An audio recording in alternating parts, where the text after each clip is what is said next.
Adut. Thank you for joining us. This is Landing with Loris. I hope you've all been well, keeping safe, taking your safety precautions. There's no what we're battling with. Yeah, that's good. So today we'll be discussing a topic that is trending, something that you might have come across.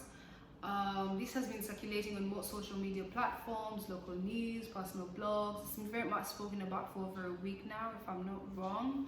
And to educate some people on this very sensitive but essential matter regarding two monumental individuals in their respective fields, that is Adut Akech, a South Sudanese-born model that is currently the #1 supermodel and a new face to the fashion industry, and Runtown, a Nigerian musician that is famously known for his song Mad Over You. They're indeed mad over each other. I want to congratulate them for their newly found commitments towards each other. I think love is a beautiful thing and I want to wish them the very best at it. So before I delve into what I'll be discussing, I want to clearly say that this might be the very last time I'll discuss such a content on my channel. The only reason I thought to address this matter is because I felt the need to remind ourselves on what really matters in this world, how to address these matters when they arise, minding our business, focusing our minds on what really matters and what is of concern to us. So people's reception to this message has stunned me, shocked me to my core, and I'm very disappointed indeed, especially that of South Sudanese men. You know, how they chose to address this matter does not only show, doesn't show good of their character, but also how they perceive women in general, and they've shown the public that. So, I've come across comments such as, we support her due to where she is now, and for to have chosen someone else over us is a big disappointment to us and the community as a whole.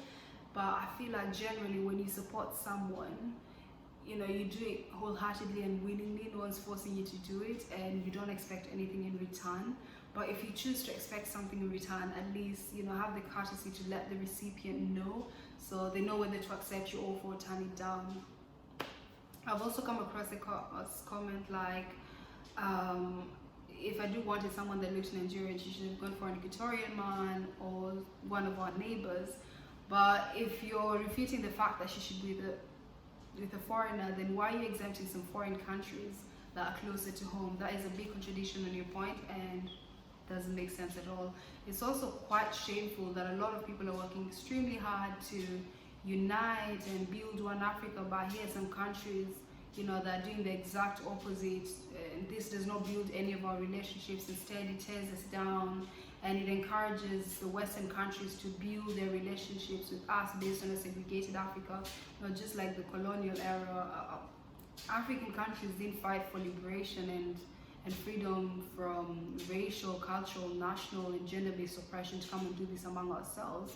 And I want us to take this time to, I want to pose this question to us ourselves, whether we're hypocrites or not. You see people in support of Black Lives Matter, or we're being oppressed here, we're being done this, or we want liberty, we want to be liberal. But that's not what it means to be liberal. To be liberal, you have to make your own independent decisions that are not influenced. You have to allow people make their own independent decisions that are not influenced by yours,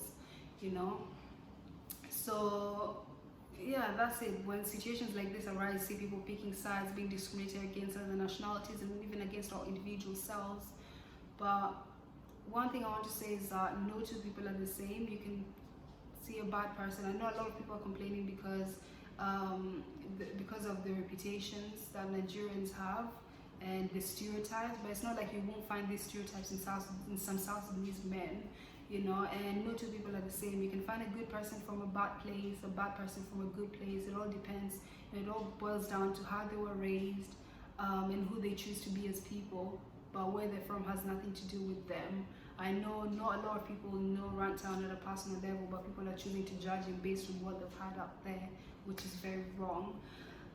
The other thing is that I think it's high time for South Sudanese men to look in within themselves and ask themselves, why is it that these women seem to be choosing others or preferring others over you? Is it something to do with you? Is it something that you can change? Is it something that you can work on? Or are you still going to keep doing the blame game and throwing such harsh comments and criticisms against, towards other people?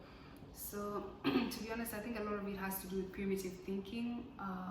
No one wants to date someone that has the same mindset as their grandfather. That is the truth of the matter. I've also come across some comments by some Nigerians on Instagram saying that Adut is too dark. She looks like 11 p.m. That Runtown shouldn't go for leftovers because she's too slim, which I think that was very mean, insensitive, and disgusting of the people that commented in such a manner. You know, shame on yourselves. It is no good at all, and it's not acceptable at this time and age. And that just goes to show how we as Africans are still very ignorant to colorism and body dysmorphia, you know, that is very prominent in our society. And society has played with our minds to make us believe that the farther someone is from being light, the less attractive they are, which is very wrong. But then when we see these black ladies, these dark-skinned ladies on Western magazines or fashion brands like Off-White, Chanel, then they're considered to be very beautiful and, you know, diversity celebrated by us. And then we have at the other end of the spectrum where a lighter-skinned woman, someone that is born naturally lighter skin, is considered to have achieved that by skin bleaching even when it's not.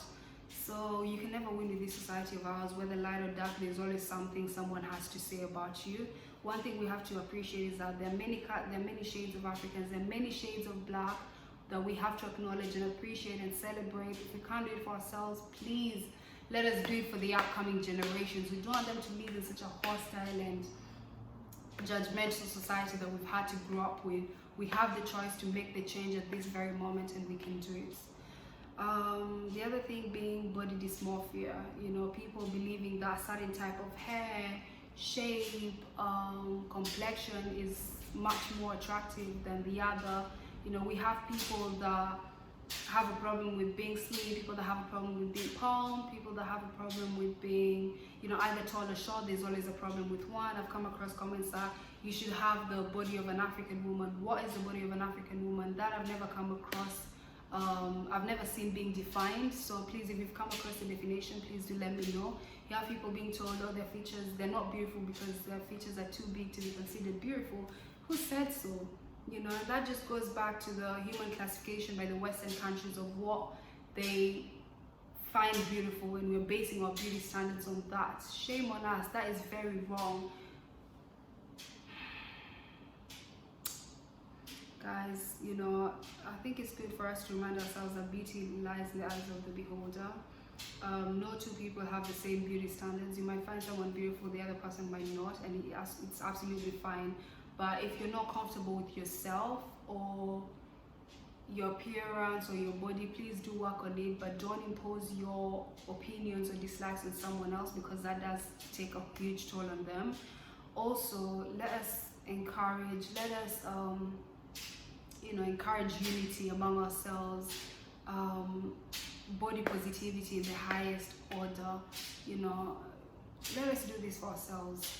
And yeah, that's the end of it. I hope you found this helpful. I hope you've learned something from it, and I hope this has made you reflect as it did to me.